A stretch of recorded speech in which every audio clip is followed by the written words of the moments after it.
Hello and welcome to another video review brought to you by yours truly, Thorazine. Today we're going to be taking a look at another Mortal Kombat figure by the way of Ermac from the Mortal Kombat Classic Ninja 6-pack. This is a 4-inch figure from their 4-inch line, and as you can see it does scale well with G.I. Joes as well as Marvel Universe figures, all roughly being about 3 3/4 inch when it's all said and done. Oh, excuse me, making a mess here. This 6-pack also included Reptile, Sub-Zero, Smoke, Noob Saibot, and Rain in addition to Ermac. Now as you can see, this is another variation on the classic Ninja design. The whole 6-pack all being kind of the same figure with different paint applications. Pretty much staying true to the Mortal Kombat video game itself, where they use the same character model with different color variations to create different characters. Ermac here, as you can see, is the red ninja. I don't know if it shows up well on the camera, but this one doesn't seem to be quite red. He's more of a pink color. I don't know how the lighting and the camera are affecting the coloration.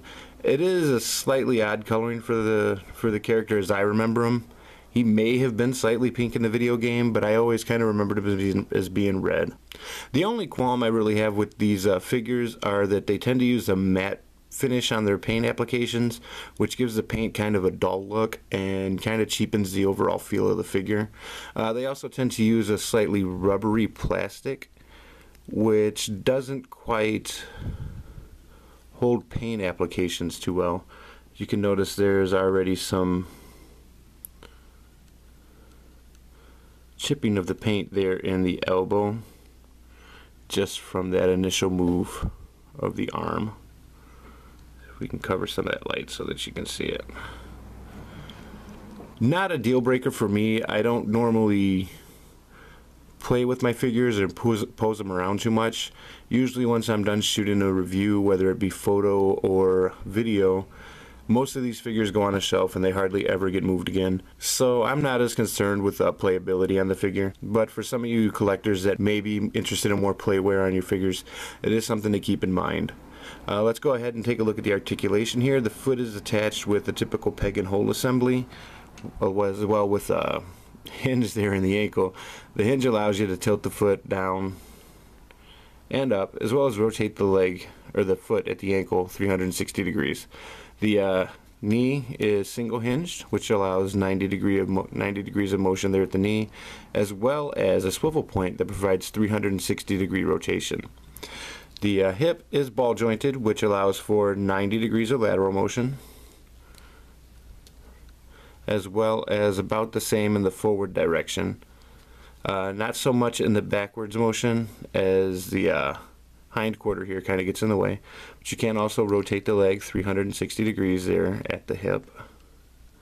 Nothing in the waist, but mid-torso there is that typical kind of rocking point that allows you to move the upper body forwards and backwards, as well as turn it from side to side. You do get a full 360 degree rotation out of the mid-torso there.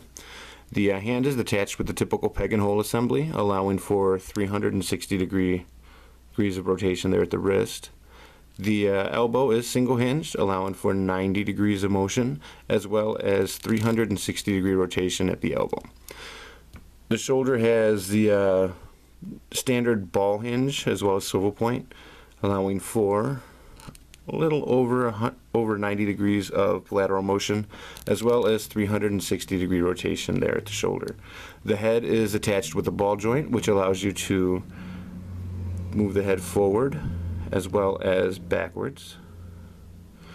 Also allows you to cock the head slightly off to the side, as well as turn it from side to side with a full 360 degrees of rotation there at the neck. Final thoughts on this figure: not a bad figure at all. In the 6-pack, I definitely would recommend them at retail price, which was about $35 for the set. I don't know how much over retail I would recommend them for. I did pay slightly more than retail for my figures. That was mostly because I really didn't want to drive around 5 or 6 Toys R Us's, which are all in scattered directions from my house.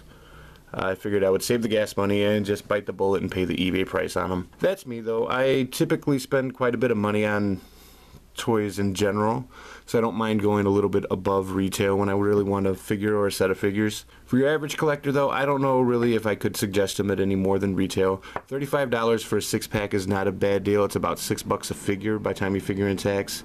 Not a bad deal to have have 6 of the 7 classic Mortal Kombat Ninjas in your collection that scale with your G.I. Joes and Marvel figures. So would I recommend them? Yes. If you want to go more than retail, that's totally up to you and how much you really want the figures. That being said and done, this has been another video review brought to you by Thorazine. Thank you for watching, and tune in again when we'll be talking about some more toys.